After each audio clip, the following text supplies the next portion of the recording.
What's up nerds, it's Joe from Pack Your Nerds and welcome back to another MARVEL Duel video. Before we go any further, make sure you click the subscribe button down below so you don't miss any more videos. Let's get into today's.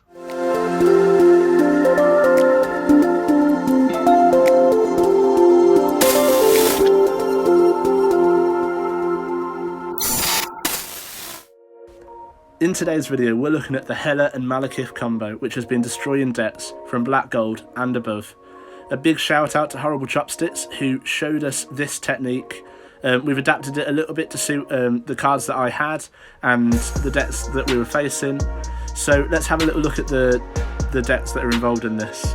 So we have Captain Marvel, we have Iron Man, and we have HELA. Now from Iron Man, Captain Marvel and the neutral deck, we're only going to use a couple of cards. So we use the Naga Bands from Captain Marvel and the Moonstones. From Iron Man, we simply use one card, and that's Madam Mask, and that's if we can't find any of our 2 level cards, and you'll see that later on.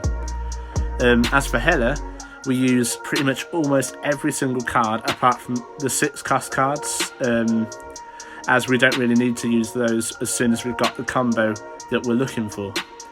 So just going through these now, just so you can have a look at the cards I've got inside this deck build.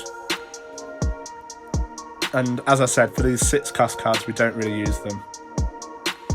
Then we have a quick look at the neutral deck as well to see the card that we use from this. And pretty much the only card we'd use is either Ghost or the Wasp. The Wasp enables us to get the guard on Frost Giant. So let's jump straight into a game and let's have a look at how this combo plays out. So I've been using this combo mainly in black golds, especially last season, but moving into this season I've been using this combo to try and get myself up the rankings. As of right now, I'm black gold 5, but we're slowly moving up and we're slowly winning duels. Even if it's 3rd, 2nd or 1st place, we're still winning those duels. And we get the first card we need for our combo. So we get the Uric, and you only need one of those in your deck because the reason we use this card is because it's a low cost card. It's also a low power card because when we get the combo going, we want this card to be destroyed in order to buff up our cards on the right hand side.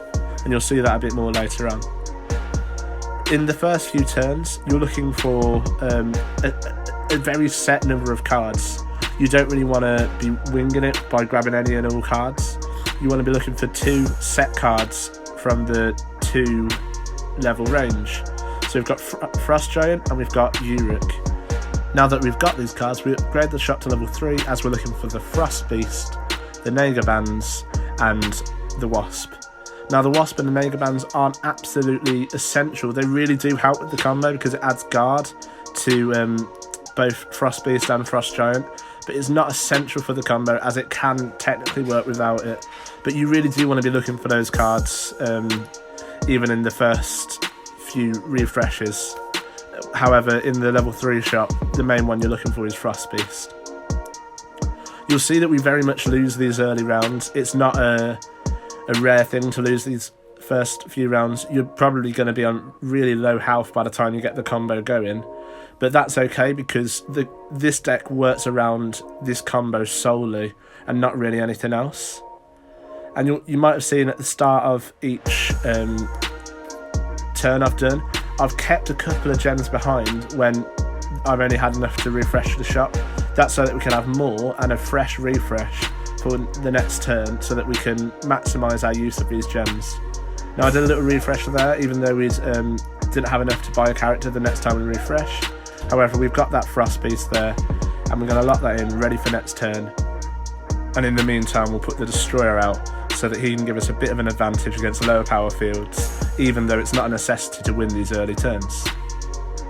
Now again, we've kept those 2 gems, we haven't gone for another refresh. Obviously we've locked the Frost Beast into the shop, so next time we're really looking to grab that Frost Beast, grabbing the Naga Bands and the Wasp if we absolutely can, but if we can't, it's not a necessity and we can move up to shop level 4 in order to try and get things moving and get the Grandmaster.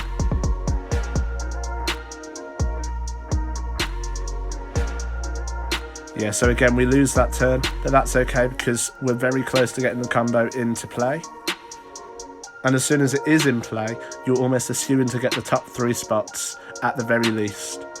Now, when we look at the skills that we get in the 3rd round, we don't get the ideal skill. The ideal HELA skill we're looking for is the one where if a HELA, or rather Ragnarok character on the left gets destroyed, the character on the furthest right gets a +4 buff. However, it's not a necessity, like we say.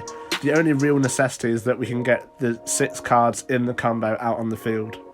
Destroyer isn't going to last for all of the duel because we want to get HELA in his place, but until we get the HELA card, he can act as a good substitute as it's quite a high power card and also has that really powerful Maverick ability.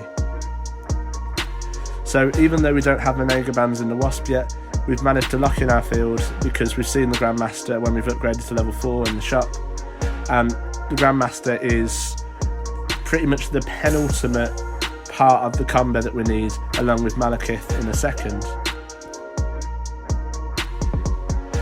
Moving on past that turn, you'll see that we've been hit down to 1 health, which doesn't really look good when you look at the state of things, but now we've got the Grandmaster, so we're at a penultimate stage of getting this combo sorted.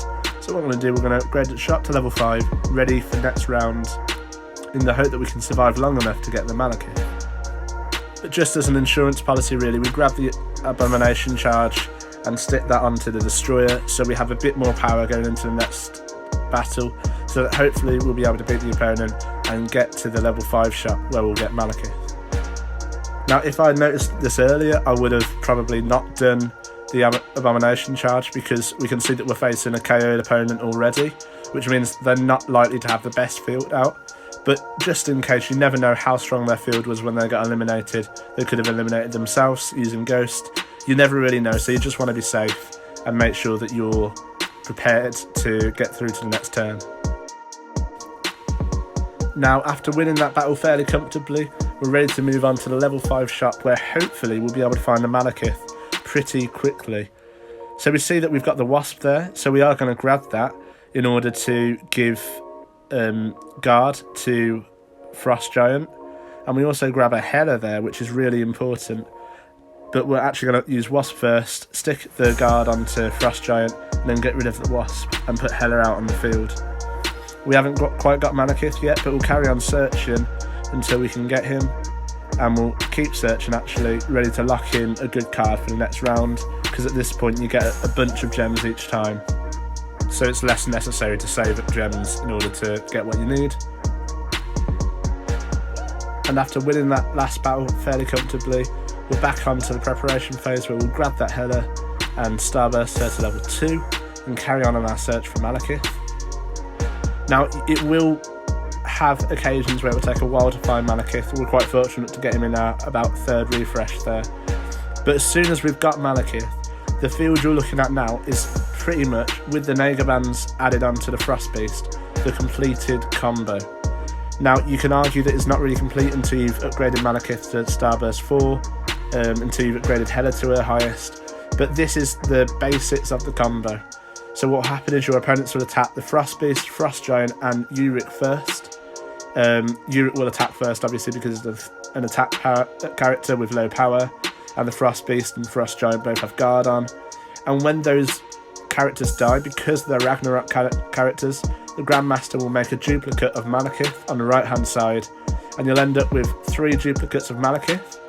And with Malekith's ability, all characters to the right get a boost, a big boost of power, and with the Malekiths boosting each other and also the furthest right character, you'll end up with HELA being on a really high percentage of power, sometimes unheard of amounts, and this is really what makes this combo so amazing.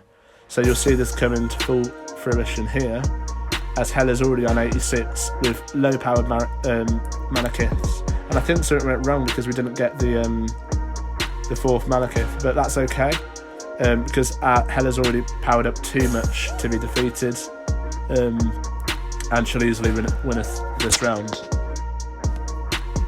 After getting that easy win in that round, we're back into the preparation round.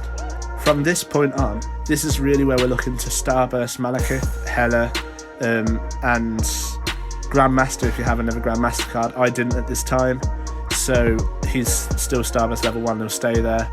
However, this is the kind of time where you want to be looking to upgrade your far right characters as much as possible while keeping the far left characters really low so they're easy to be defeated to get the combo winding up. We lock in that Moonstone there, ready to put on HELA in order for her to hopefully gain the power if she goes into Maverick that she deals out. But that's really what the combo looks like. It's a really successful combo. I believe in this match we get second place. For the most part, I usually get first place as well. It's very rare, unless I come up against a really stacked field, that I'll get second place or third place. But for the most part with this combo, you get first place. In other rare circumstances, if you can't get the cards you need at the start of a duel, it can be that you'll get wiped out really early, get the 6th or 5th place, which can be really annoying, especially if you're wanting to build some momentum. But for the most part, you'll be able to find at least half of the combo and then work from there, have a few fortunate battles, and get the combo into full effect. Now, people have seen this combo getting less and less effective only because of the new Hydra cards that got brought out, which effectively fill the opponent's side of the field with cards at the start of battle turns.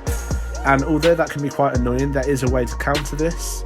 I've seen a lot of people on Facebook and on Twitter using Howard the Duck in this combo on the far right, as he kind of buffs the Hydra side of things as characters get summoned onto our side of the field. He'll kind of deal with that. That's one effective fix for it. But for the most part, as long as the combo can power up somewhat and your HELA's got enough power to cope, you'll usually destroy any kind of Hydra field you come into contact with, because they haven't had the chance to power up their characters enough to take out HELA, regardless of the other characters in the combo. So if you get to that point in the battle, you'll at least be third place anyway, but by that point you should still be destroying the Hydra sides of the field and still be getting pretty successful in black, gold and above. And we hope you've really enjoyed this video and you've learned something from it and you've been able to put together your own HELA and Malekith combo. If you did enjoy, please leave a like below and leave a comment for what you want to see in the future. But until then, we'll see you next time. Goodbye.